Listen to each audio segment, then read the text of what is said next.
बहन जी जय सिया राम। जय सिया राम। आज हमने आपको कष्ट देना चाहा गुरुदेव की यादों के बारे में, और आपके जीवन में जो गुरुदेव ने कृपा की और कुछ घटनाएं ऐसी हैं जो आपने पहले बोली थी हम लोगों को, और कुछ बाकी भी हैं।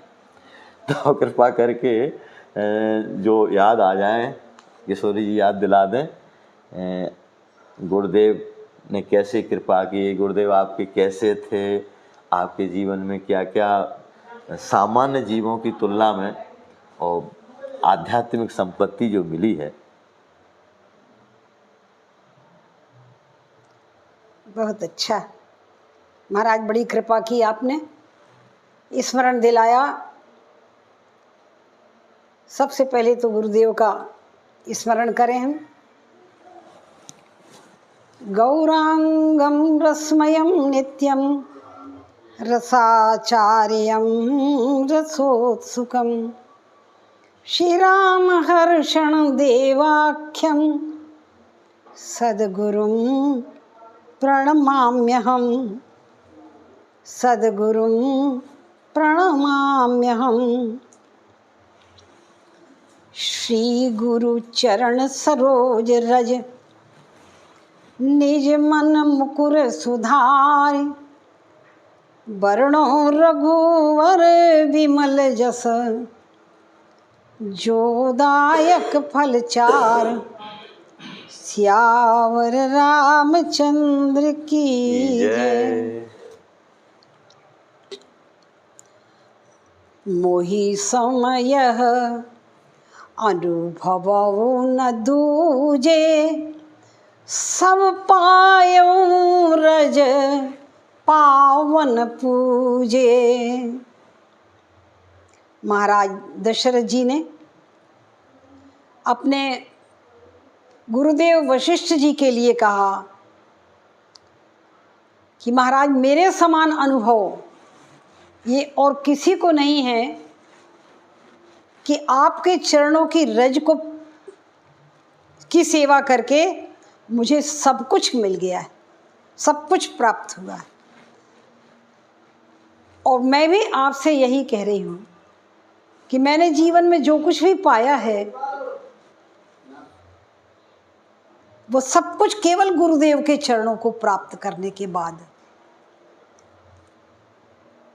लोग सोचते हैं लोगों के गुरुदेव मनुष्य हैं, पर हमारे गुरुदेव मनुष्य नहीं।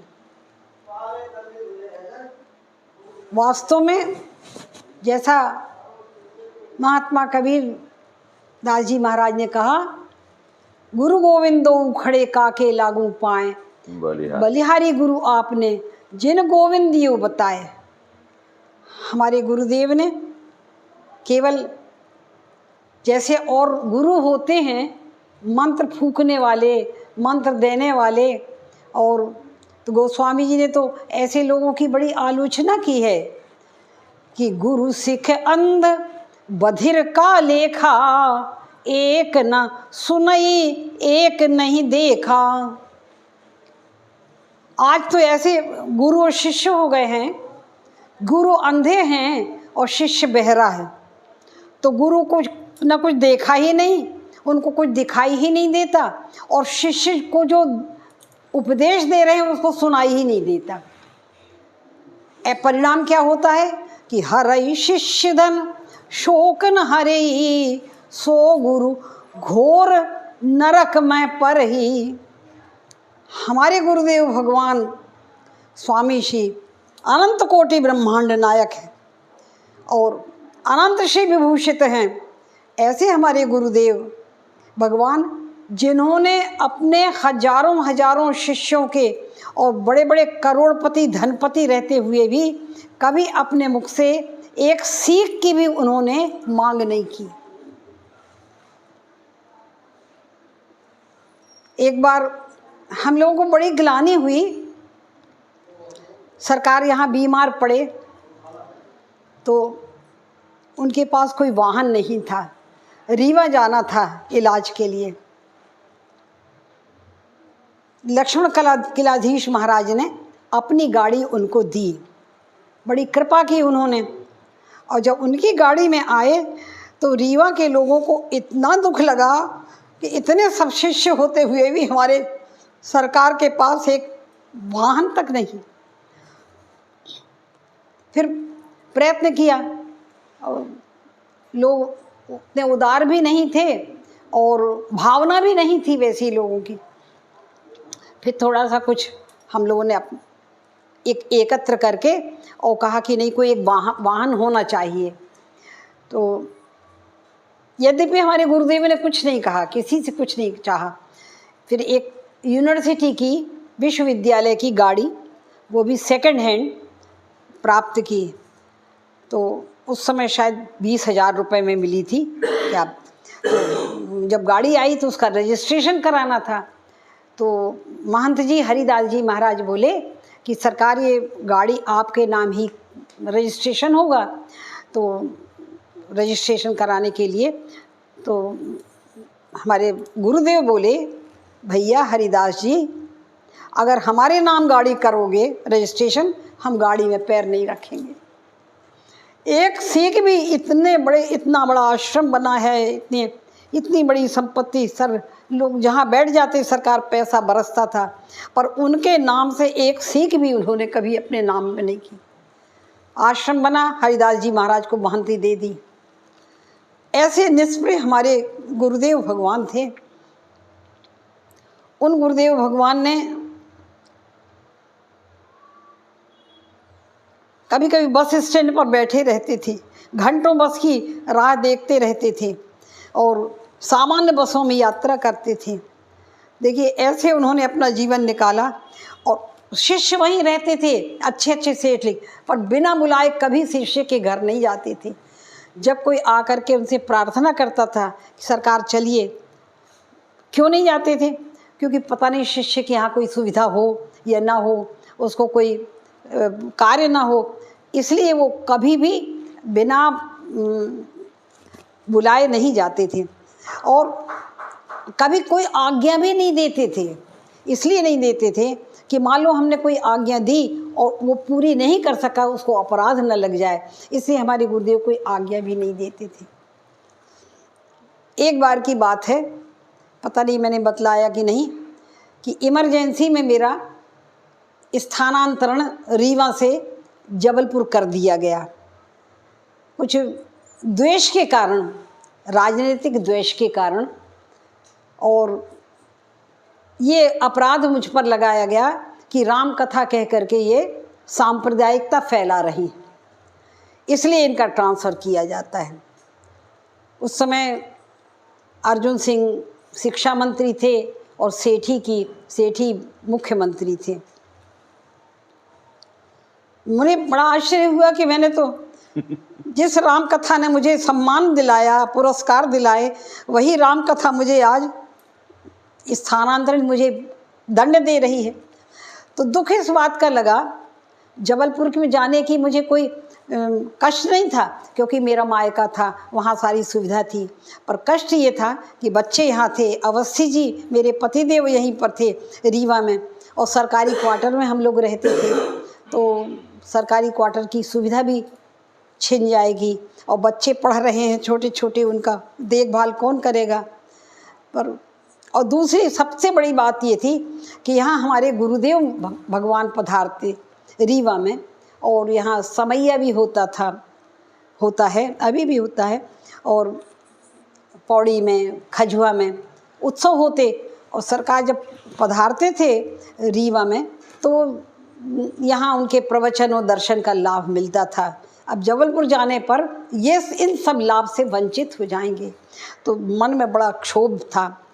सरकार से प्रार्थना की, सरकार आए तो बड़ा दुख लगा, कहा सरकार ऐसा ट्रांसफ़र कर दिया गया है और अब आपके दर्शन से हम वंचित हो जाएंगे।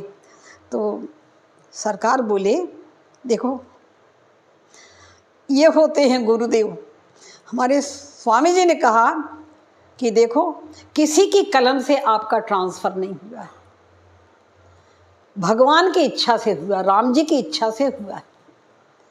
इसलिए किसी के प्रति द्वेष भाव मत रखना, और भगवान को कुछ काम लेना है आपसे, इसलिए भेजा है, और जैसे काम पूरा हो जाएगा वो वापस बुला लेंगे।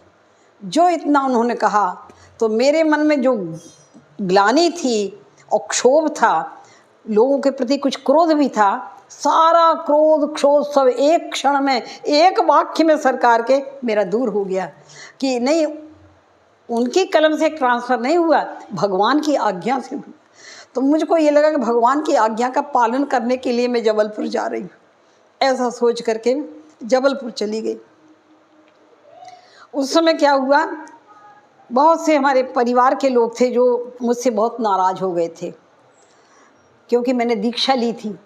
तो वो उस चीज़ को समझते नहीं थे, तो दीक्षा ले ली तो इसीलिए ये ट्रांसफ़र हुआ है, क्योंकि उसमें हमारे गुरुदेव का नाम भी लगाया था कि इनके यहाँ जो गुरुदेव आते हैं स्वामी श्री राम हर्षण दास जी, वो जयप्रकाश नारायण से संबंधित हैं, ऐसा लोगों ने दुष्प्रचार किया था।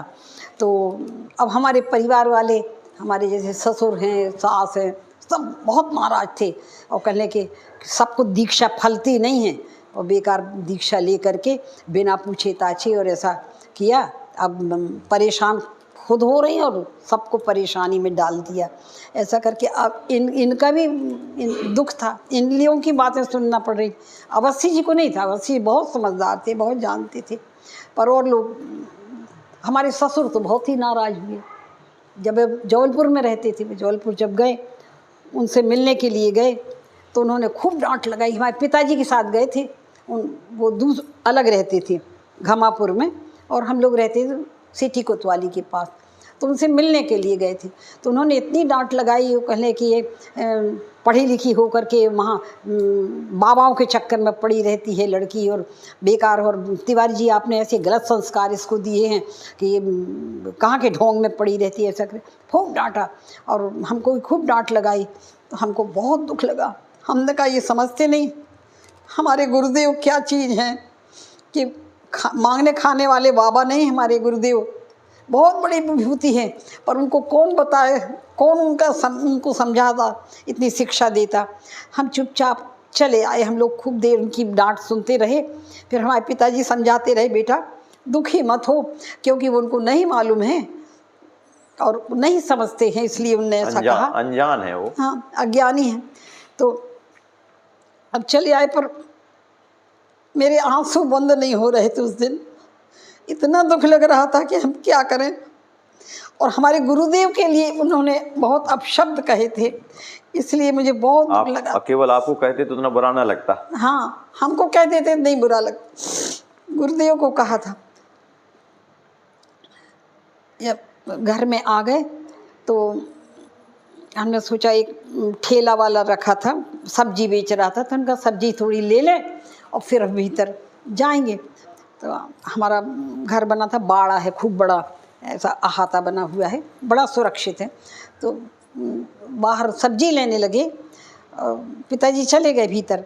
तो तब तक एक महात्मा आए, बिल्कुल जैसे आप है ना, उठार जी भी आपके जैसे, पीले रंग के कपड़े पहने और ऐसे बिल्कुल ऐसी उम्र के थे, 45 साल के रहे होंगे, बिल्कुल यंग, खूब गोरे गोरे, बड़े सुंदर। तो वो कहने लगे, वो ठेले के पास आए, कहने अरे भाई तुम यहाँ कैसे हो? तो हमने देखा, हम तो पहचाने नहीं उनको। हमका महाराज हमारा ट्रांसफ़र हो गया यहाँ, इसलिए हम यहाँ पर आए हैं। अच्छा, और पौड़ी कब से नहीं गई? अब हमको लगा कि अरे इनका संबंध पौड़ी से है, माने ये गुरुदेव से जुड़े हुए हैं। तो हमने कहा अब पौड़ी खजुआ कहाँ जाएंगे, हमारा तो ट्रांसफ़र यहाँ हो गया है। तो कहने कि अच्छा हम आएंगे, दोपहर में आएंगे, फिर अपन चर्चा करेंगे, कोई बात। तो हम समझ गए कि ये सरकार से जुड़े हुए हैं, माने हमारे गुरुदेव से इनका संबंध है। और ये अब हमने उनसे नहीं पूछा कि आपको हमने कभी देखा नहीं, आपको हम पहचानते नहीं, और आपको क्या मालूम कि कहाँ आएंगे। भीतर जा कर के हमारा बहुत बड़ा बाड़ा था, वहाँ हमारा घर था। तो हम चले गए, हमने कहा हो गया आएंगे। फिर आए, सचमुच में 2-2:30 बजे वो आए, और आकर के कहने लगे, अरे इसी खूब बड़ी टेबल थी, तखत जैसी, तखत जैसा था, उस टेबल पर माँ ने कई बार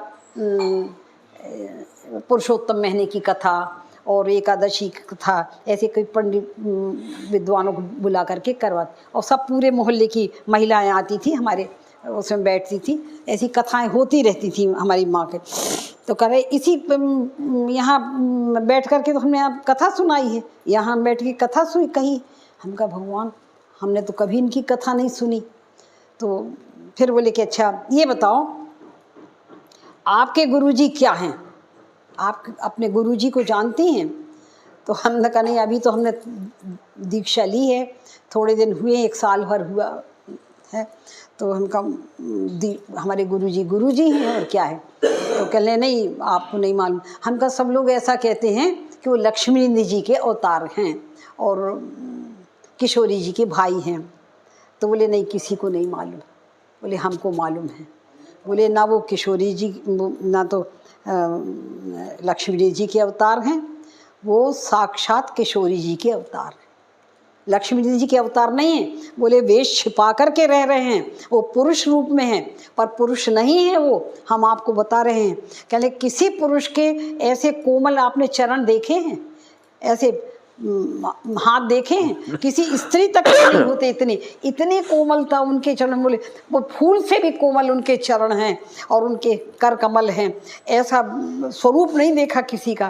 कहले साक्षात किशोरी जी के अवतार हैं, ये हम बता रहे हैं, हमको मालूम है। तो अब बताने हम सुन गया आश्चर्य में, और कहले अच्छा नियम करते हैं तो क्या करते हैं? तो हमका क्या मालूम, पटबंद हो जाते हैं और 3 घंटे 4 घंटे तक सरकार का क्या नियम चलता है। हमका किसी ने देखा थोड़ी, हमको थोड़ी मालूम क्या करते हैं। बोले हमको मालूम है क्या करते हैं। तो हमने कहा महाराज, बोले हम बताते हैं कि उस समय जब पटबंद हो जाते हैं तो सरकार अपने असली रूप में आते हैं, माने किशोरी जी के रूप में प्रकट होते हैं, और राम जी से उनकी चर्चा होती है। बोले जितने शिष्य हैं उनके संबंध में वो चर्चा मध्यस्थता करते हैं। पुरस्कार हे श्री पुरस्कार वैभवते हे दया सागरे। बोले वो किशोरी जी अपने भक्तों की चर्चा भगवान से करते हैं, और कभुक अम्ब अवसर पाई मेरी और सुधि दियाए भी कछु करुण कथा चलाए।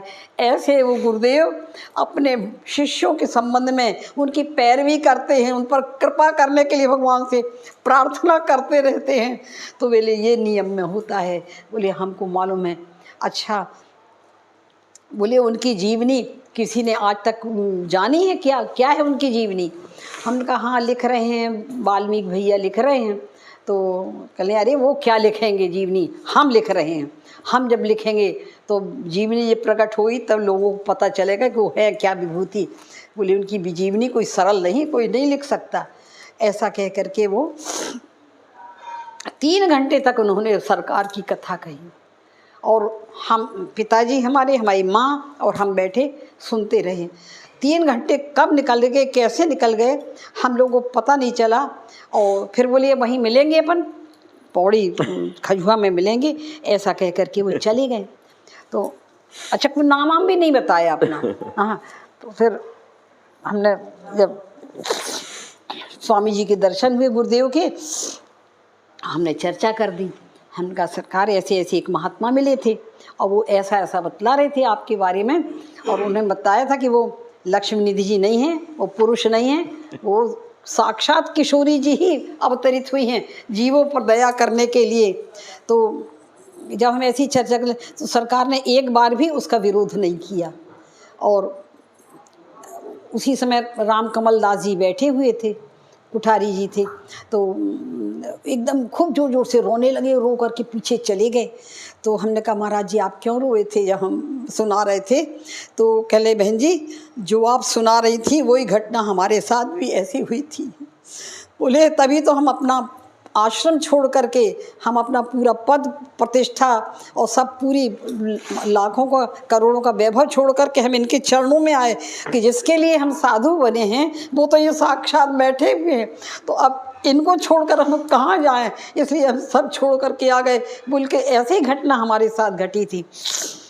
सरकार के साथ से जब हमने कहा सरकार वो महात्मा फिर दिखे नहीं। वो कह रहे थे हम पौड़ी खजुआ तो हम आते हैं, हर साल आते हैं। तो हमने कहा पर आज तक हमको नहीं दिखे। तो सरकार बोले, कुछ नहीं बोले, एकदम बैठे भाव में डूब गए थे सरकार, और कहने लगे उनके बिना तो लीला शुरू ही नहीं होती। एक शब्द कहा, उनके बिना लीला शुरू नहीं होती। माने जब लीला होती है तब पहले हनुमान जी की आरती होती, हनुमान जी। तो माने उससे स्पष्ट हो गया कि वो साक्षात हनुमान जी थे। सरकार ने अपने श्रीमुख से ये व्यक्त कर दिया, और हनुमान जी ने जो कुछ कहा वो गलत नहीं कहा है, माने ऐसा उन्होंने नहीं कहा। और हम समझ गए कि उनका भाव ये है कि हनुमान जी सत्य ही बता, और उन्होंने जो कुछ भी कहा है वो सत्य है। माने सरकार हमारे गुरुदेव अवतारी पुरुष हैं, और वो उन्होंने अवतार हम लोगों के लिए लिया है, हम जैसे अधमों का उद्धार करने के लिए। उन्होंने बड़े भाग्यवान हैं जिनको उनका दर्शन प्राप्त हो गया, जिनको एक बार भी दर्शन मिल गया वो कृतार्थ हो गए। और जो सानिध्य में रहे हैं उनका तो कहना ही क्या है। आज तक हमने नहीं देखा जो गुरुदेव के चरणों में गया हो और उसका कभी पतन हुआ, ऐसा नहीं देखा, वो बढ़ता ही चला गया। अच्छा, फिर हमको याद आया कि सरकार ने कहा था कि आपसे भगवान को कोई काम लेना है। देखिए, एक तो ये